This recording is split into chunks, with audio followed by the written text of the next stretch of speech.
Bien, je m'appelle Luce Mercier. Je suis née en décembre 1945. J'ai donc 69 ans. Je suis née en Algérie, du côté d'Oran. Le village s'appelle Le Telag. C'est à 150 km à peu près d'Oran, au sud de Sidi Bel Abbès. Je ne sais pas si vous avez étudié un peu la carte de l'Algérie. Voilà. Je suis venue en France à l'âge de 5 ans, jusqu'à l'âge de 11 ans. Ensuite, à 11 ans, donc, nous sommes repartis en Algérie, mes parents et ma sœur. Et donc, la guerre avait déjà commencé, puisque c'était en septembre 56 à peu près. Et donc, puisque la guerre avait commencé en 1954. Et donc, là, nous sommes retournés non pas au Telag, parce que mon père, à l'époque, avait une exploitation agricole.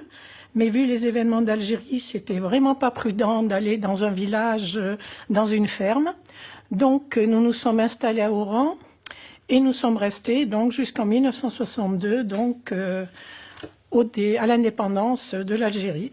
Et nous sommes venus directement à Lyon. Donc, ça fait maintenant 53 ans que je suis lyonnaise. Voilà. Des questions ? Quel est votre rapport à l'Algérie? Mon rapport Avec avec l'Algérie.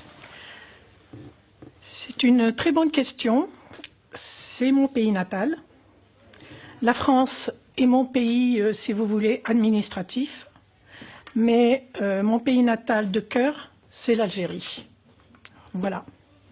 Bien que j'ai vécu quand même très peu de temps, à peu près 11-12 ans, mais ça a été quand même ma petite enfance dans une ferme, et ensuite mon adolescence donc dans une ville, et pendant la guerre d'Algérie.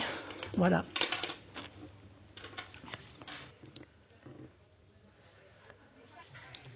Pourquoi avez-vous quitté l'Algérie? Pourquoi je l'ai quitté? Oui. Par obligation. À l'époque, on disait ou la valise ou le cercueil, et nous avons préféré la valise. Voilà.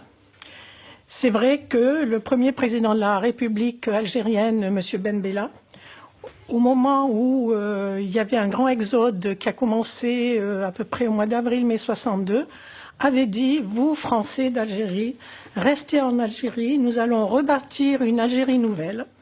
Mais hélas, les événements ont fait que c'était trop dangereux pour nous, Français d'Algérie, et nous avons été obligés de partir. Comment définirez-vous votre vécu en Algérie? Mon vécu en Algérie.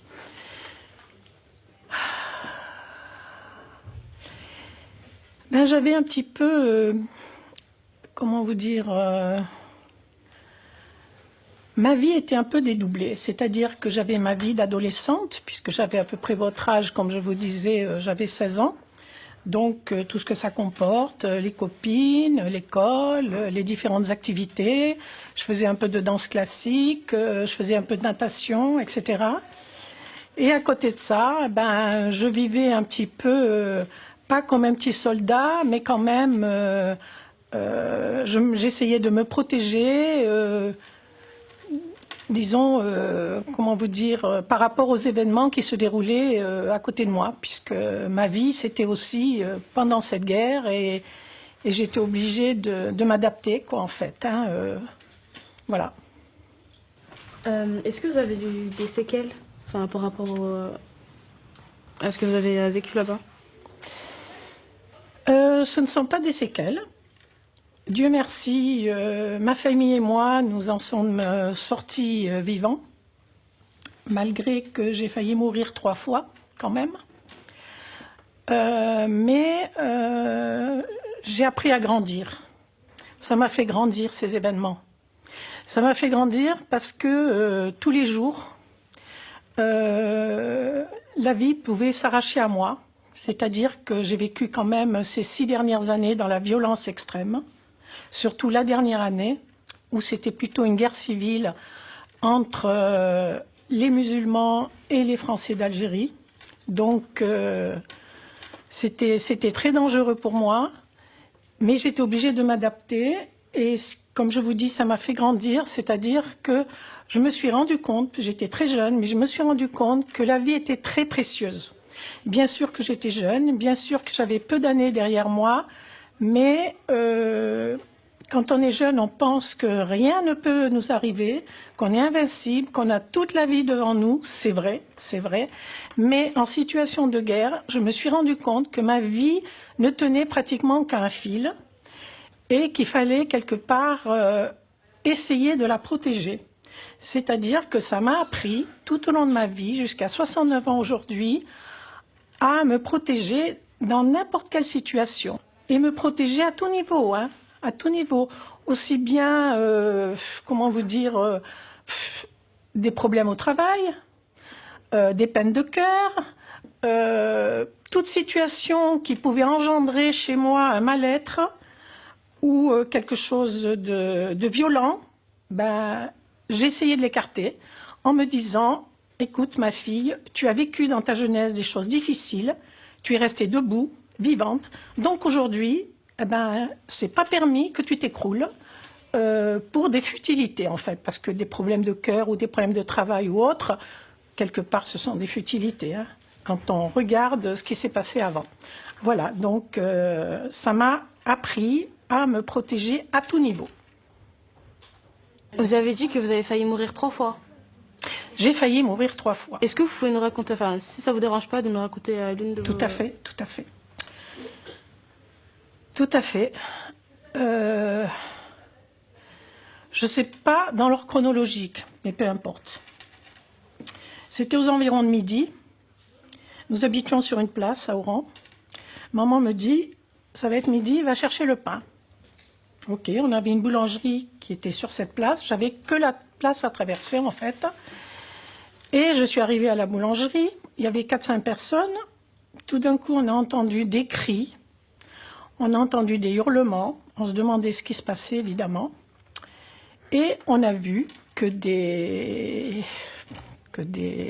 musulmans, enfin disons des Algériens, puisque c'était une guerre civile entre Français et Algériens, arrivaient de leur quartier, tenant à la main des haches, des poignards, des couteaux, des haches pour casser des portes, parce qu'ils avaient ordre de tuer tous les Français qu'ils rencontraient. C'était une guerre civile, si vous voulez. Hein. Donc, ils étaient armés, mais pas en armes blanches, enfin pas en revolver, mais en armes blanches, comme je vous ai expliqué. Hein, voilà. Donc, le réflexe du boulanger, c'est de tirer le rideau. Je me souviens plus ce que c'était comme rideau. Et il nous a fait descendre. Il y avait une trappe et le four était en sous-sol. Donc, il a ouvert la trappe. Il y avait un petit escalier meunier. Donc, on est descendu. Il a fermé la trappe et nous étions là, dans l'obscurité, évidemment. Et il nous a dit, taisez-vous, ne parlez pas, dites rien, parce que s'ils voient qu'il y a des Français là, ils vont nous massacrer, c'est sûr. Donc, bien sûr, il y avait 2 dames qui avaient une 50-60 ans qui se sont mis à pleurer. Moi, j'essayais de les réconforter. Ça, c'est si vous voulez, la force de la jeunesse. Je ne dis pas de l'inconscience, mais quand même une certaine énergie que les gens plus âgés ont beaucoup moins. Donc, nous sommes restés là, tapis. Le temps, je ne peux pas vous dire, hein, peut-être 10 minutes, mais pour moi, ça durait. Ensuite, on n'a plus rien entendu, plus rien. Et puis, on a entendu un militaire donc, qui criait « Vous pouvez sortir, vous pouvez sortir ». Et donc, le boulanger donc, nous a fait sortir. Et là, nous avons vu donc, les Algériens qui étaient à 300 mètres à peu près. Et il y avait un cordon donc, de militaires armés qui nous ont fait un passage de protection. Alors, je peux vous expliquer ce que c'est un passage de protection, c'est-à-dire qu'ils se sont mis dos à dos, vous voyez? C'est-à-dire qu'ils ont dirigé les armes de ce côté-là, et ceux-là dirigeaient les armes de ce côté-là. Ils étaient dos à dos, donc ils nous ont dit « baissez-vous, passez au milieu, baissez-vous, et courez le plus rapidement possible jusque chez vous ».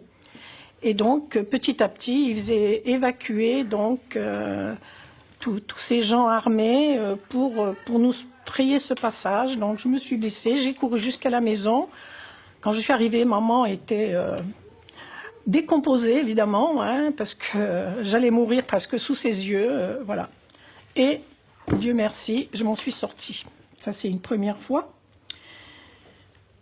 Une deuxième fois, j'allais en classe.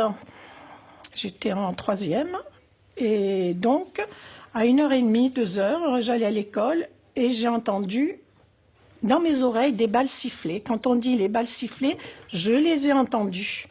Alors, est-ce qu'il y en avait une, est-ce qu'il y en avait deux, est-ce qu'il y en avait 10? Ça, je ne peux pas dire. Je les ai entendues siffler et j'ai vu la terre, le plâtre donc, du mur qui est tombé.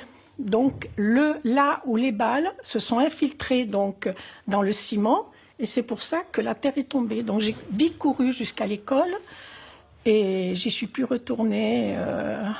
Quand j'ai dit ça à mes parents, ils m'ont dit, bon, ben, l'école terminée. Ça devait être au mois de février-mars 62. Et ils m'ont dit, tu vas pas risquer ta peau pour aller à l'école. Voilà, donc ça a été la deuxième fois. La troisième fois, c'était un dimanche après-midi avec une amie. Nous allions souvent au cinéma. Et donc, nous faisions la queue pour rentrer au cinéma.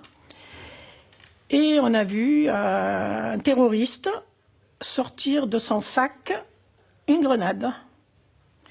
Donc, il a sorti la grenade, il l'a prise pour la dégoupiller. Heureusement que quelqu'un l'a vu. Donc, il s'est sauvé. Il y a 2 ou 3 personnes qui l'ont poursuivi. Donc, ils l'ont neutralisé et nous avons pu rentrer dans le cinéma. Sinon, il lançait cette grenade, eh ben, nous étions peut-être une 50aine, une 60aine à être tués, là, déchiquetés, parce qu'une grenade, comme une bombe, ça fait extrêmement de dégâts, extrêmement. Voilà. Donc, ça a été les 3 fois, disons, où j'étais vraiment ciblée, quelque part. Par contre, c'est vrai que plusieurs fois à l'école, quand on entendait des tirs, eh ben, on se cachait sous les tables. Le professeur nous disait ça tire, on ne sait pas sur qui, d'où ça vient, on ne sait pas. Couchez-vous sous les tables. Donc, elle n'avait même pas le temps de fermer les volets parce que si on nous tirait dessus, elle risquait de se faire tuer. Donc, on se couchait sous les tables et puis voilà. Et puis, quand on n'entendait plus rien, eh bien, le cours recommençait. Voilà. On vivait dans une violence, si vous voulez. La violence était banalisée. Voilà le mot. La vie pendant la guerre d'Algérie, pour nous, civils, c'était banalisé. C'est-à-dire, il y avait du danger, mais on vivait avec. On vivait avec. Voilà. Vous êtes retourné en Algérie depuis la guerre? Oui. Fin 75 à mi-78 pour le travail de mon mari. Il était chez, à l'époque, Berlier, qui s'appelle RVI maintenant. Donc, on lui a demandé de partir. Au départ, c'était pour 1 an, donc, à la Sonacom, qui était, si vous voulez, le Berlier algérien. Donc, il m'a demandé si j'étais, disons, comment dirais-je, assez rassurée, parce que je suis partie quand même dans une violence extrême en 62. Là, ça faisait que 13 ans quand même. Cette violence était encore présente dans ma mémoire. Et donc, je lui ai dit, ben, écoute, ce que je fais, je viendrai te voir, puisque lui, en octobre 75, il était déjà parti, faire déjà une formation. Et je lui ai dit, écoute, je te rejoins 15 jours, 3 semaines, et je vais voir. C'est vrai que là, c'était à Alger. À côté d'Alger, nous habitions à Intaya. Et la Sonacom, donc le Berlier algérien, était à Rouiba. Et nous habitions à Intaya, qui est un très joli village au bord de la mer. Donc, je me suis sentie bien, parce qu'en plus, je ne connaissais pas du tout cette région. Donc, on s'est baladé, il m'a fait connaître Alger, je veux dire, toutes les plages, j'adore la mer, toutes les plages du littoral, tout ça. Donc, mais je ne vous cacherai pas que la première fois où je suis allée à Alger, pas Intaya parce que c'était un village, mais la première fois où je suis allée à Alger, ben, j'avais le réflexe de me retourner sans arrêt. Mon mari me disait, mais arrête, mais qu'est-ce que tu fais? Qu'est-ce que tu surveilles? J'avais peur d'être suivie, d'avoir un couteau qui allait me planter dans les épaules, parce qu'on était habitué à ça. Hein. Il fallait toujours, ma mère me disait, regarde toujours autour de toi, voir si tu vois pas quelqu'un avec un couteau à la main. Hein. C'était notre quotidien. Et c'est vrai que instinctivement, pourtant, bon, c'était la paix depuis 13 ans, mais instinctivement, je me retournais sans arrêt. Et j'ai dit, bon, ben, après, ça avait passé. Hein. Ça m'a duré peut-être les 2-3 premiers jours, surtout en ville, quoi, Alger, où il y avait énormément de monde. Hein, ça pullule de monde, hein, comme toutes les villes. Et je me suis dit, bon, ben, ok. Donc, en janvier, ben, nous sommes partis avec ma fille qui avait à l'époque 4 ans. Et nous sommes allés habiter à Intaya. Et donc, nous avions lié d'amitié avec un restaurateur qui avait une jeune femme qui était magnifique, vraiment magnifique. Elle était institutrice, très intéressante, très sympa et tout. Il m'a vraiment fait une amie. Et donc, ça m'a permis vraiment de rentrer dans des familles algériennes qui, auparavant, c'était impossible. J'ai été même invitée à un mariage. Et on était vraiment amis, quoi. On se voyait tous les 2-3 jours. Voilà, hein, on était vraiment amis. Voilà, donc je me suis bien réintégrée. Hein, et donc, après, je n'avais absolument aucune crainte, absolument aucune crainte. Voilà. Et je suis restée 2 ans et demi. Et donc, en 76, mon mari m'a proposé de retourner justement à Oran, de retourner au Télag où je suis née avec ma petite fille.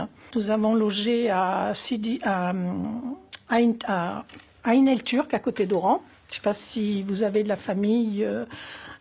Voilà, c'est une plage qui est à côté d'Oran avec des complexes un peu comme à Cap d'Agde où on laisse les voitures sur un parking à l'extérieur et puis il y a tout un système hôtelier magnifique quoi, hein, que nous sommes restés 3-4 jours. Donc je suis allée voir mon collège évidemment. Je me suis très bien repérée, vraiment très très bien. J'ai assisté, vu que je suis chrétienne, j'ai assisté à une messe à la cathédrale d'Oran parce qu'à l'époque c'était encore une église, maintenant c'est une bibliothèque.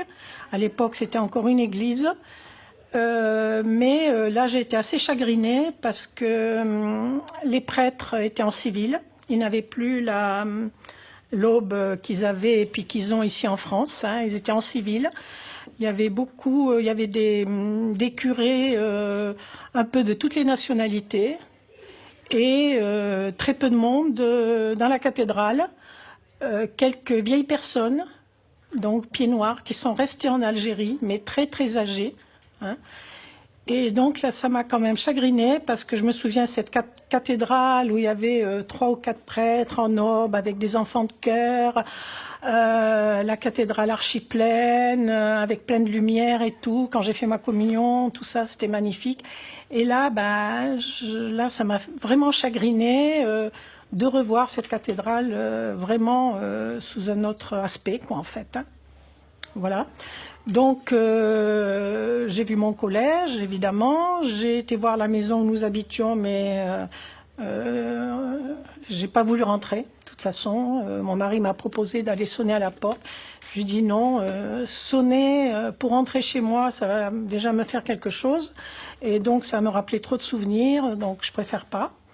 Et nous sommes allés donc au Télag, qui est à 150 km d'Oran, et voir la maison de ma grand-mère où je suis née, puisqu'à l'époque, beaucoup d'enfants naissaient dans la maison familiale et non à l'hôpital ou à la clinique.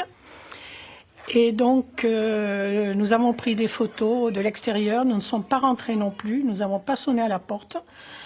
Nous avons pris des photos extérieures. J'ai voulu aussi me rendre au cimetière parce que j'ai mes grands-parents paternels et mon grand-père maternel enterrés dans ce village. Donc, il y avait un gardien. Il nous a ouvert la porte. Je me souvenais plus de la tombe où elle était. Vu qu'il y avait beaucoup de tombes détruites, c'était pas évident que je la retrouve non plus, hein, puisqu'il y avait beaucoup de plaques par terre, etc.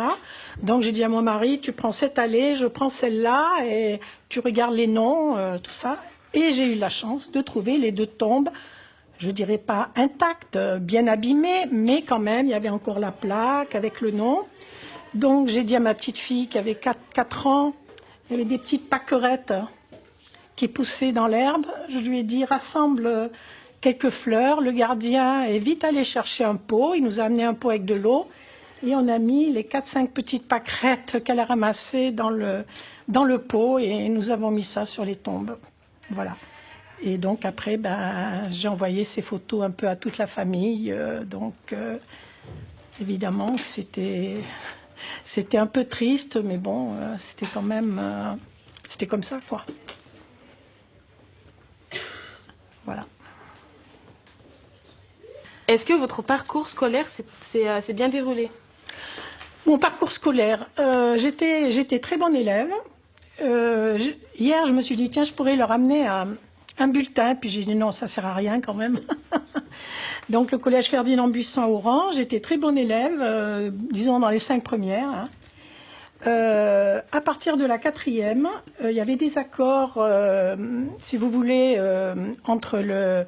Enfin, disons que les élèves en Algérie étaient obligés, à partir de la 4e, de choisir l'arabe. C'est-à-dire que ma première langue était l'anglais en 6e, et à partir de la 4e, on nous imposait de faire de l'arabe. Donc on avait un professeur arabe, c'est ce que j'expliquais à votre copine tout à l'heure, donc qui était très sympa, j'étais très bonne élève. Et puis, donc, quand je suis arrivée en 62 à la rentrée scolaire au 1er octobre, à l'époque, on commençait le 1er octobre, et vu que j'avais de très bonnes notes, malgré que j'avais effectué qu'un trimestre et demi, ils m'ont fait passer en seconde. Et là, j'ai complètement perdu pied, parce que, bon, j'avais que l'anglais, l'arabe n'était pas enseigné à Lyon, évidemment. Donc, j'ai complètement perdu pied, complètement. En plus, j'avais fait qu'un trimestre et demi, donc que ce soit en français, en anglais, en maths, enfin, toutes les autres matières, j'avais énormément de lacunes, énormément. Donc, j'ai complètement perdu pied. Moi qui étais dans les 5 meilleurs élèves, je me retrouvais, disons, à avoir des notes minables.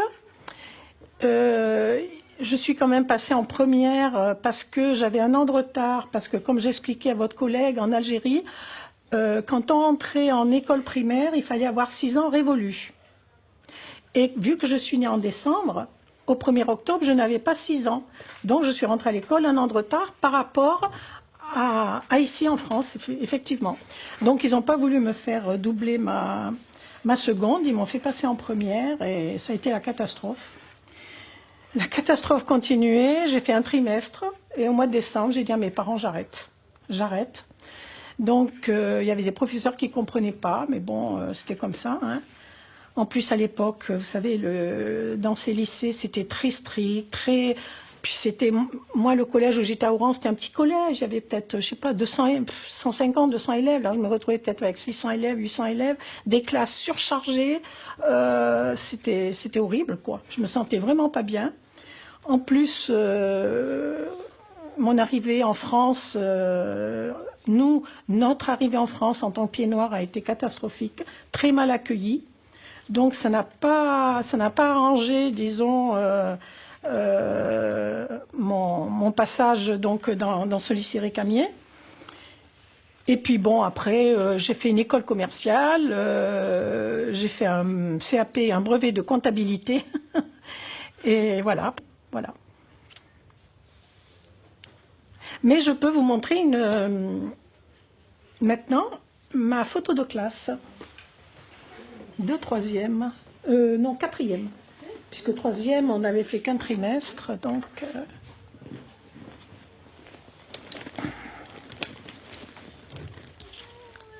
oui 60-61, j'avais 15 ans. J'avais 15 ans, voilà. Les noms sont... J'avais eu l'excellente idée, n'est-ce pas, de marquer tous les noms derrière. Et alors je précise parce que la première, elle a un prénom de garçon, mais c'est une fille. Amat Claude, Bresson Marie-Thérèse, Garcia Mathilde, Sixic Lucienne, Roy Denise, Chétrit Marlène, Garmouti Ouria, Désola Lydia, Mondé Jacqueline, Bentali Fatima, Saïmon André, Benaïm Marlène, Malika Marlène, Mas Arlette, Joya Josiane, Scala Emilienne, Medjadj Evelyne, Assouli Suzanne, Solaire Anne-Marie, Laporte Lucette, Hernandez Jeanne, Tamar Kadra, Moreno René, Bentata Daniel, Abensour Michel, Bensoussan Irène, Cohen Madeleine, Tapiero Michel, Atia Michel, Ramirez Françoise. Il n'y a pas Mercier-Luce, puisque mon nom de jeune fille est Laporte, et c'était Lucette, mon vrai prénom. Je me fais appeler Luce, mais c'était Lucette. Voilà. Donc, comme vous pouvez le constater, dans ces élèves en Algérie, et c'était propre à toute l'Algérie française à l'époque, il y avait toutes les origines, toutes les souches. Donc, origine, je ne dirais pas juive, parce que c'est une religion israélite, musulmane, musulmane, espagnole, surtout Oran, beaucoup d'espagnols, et française. Je ne sais pas si vous avez remarqué dans les prénoms et les noms, donc les différentes origines. Mais nous étions tous des citoyennes françaises.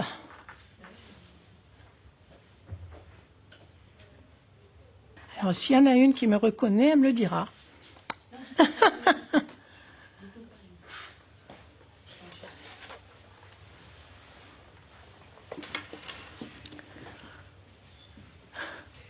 Et nous étions amis avec tout le monde. Ça se passait super bien, comme vous, dans les classes aujourd'hui. Hein. Il n'y avait pas de problème. Et c'était pourtant la guerre. Mais il n'y avait aucun souci. Hein. Au niveau scolaire, on ne ressentait aucune animosité. Mais alors, aucune. Est-ce que vous trouvez que l'Algérie, elle a beaucoup changé? Ben, moi, j'y suis allée peu de temps après, en 13 ans. Hein. 13 ans après, je suis allée, donc 75, 76, 77, 78. Ça faisait pas très longtemps, à Oran, les noms des rues étaient encore écrits en français. Certaines, quand même, les grandes rues avaient été débaptisées. Il y avait encore le nom français, mais dessous, il y avait le nom écrit en arabe. Vous dire l'Algérie aujourd'hui, je ne sais pas. Et aujourd'hui, ben, non, ça ne me dirait plus rien d'y retourner.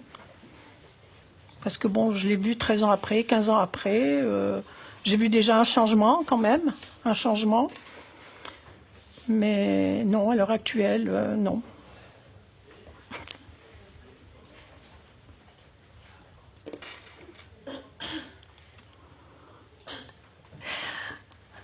Bien sûr, si on tourne la photo et qu'on voit le nom, on peut situer, puisque je les ai mis dans l'ordre dans l'ordre d'apparition sur l'image. Est-ce que vous avez gardé de bons souvenirs de l'Algérie? Absolument. Lesquels?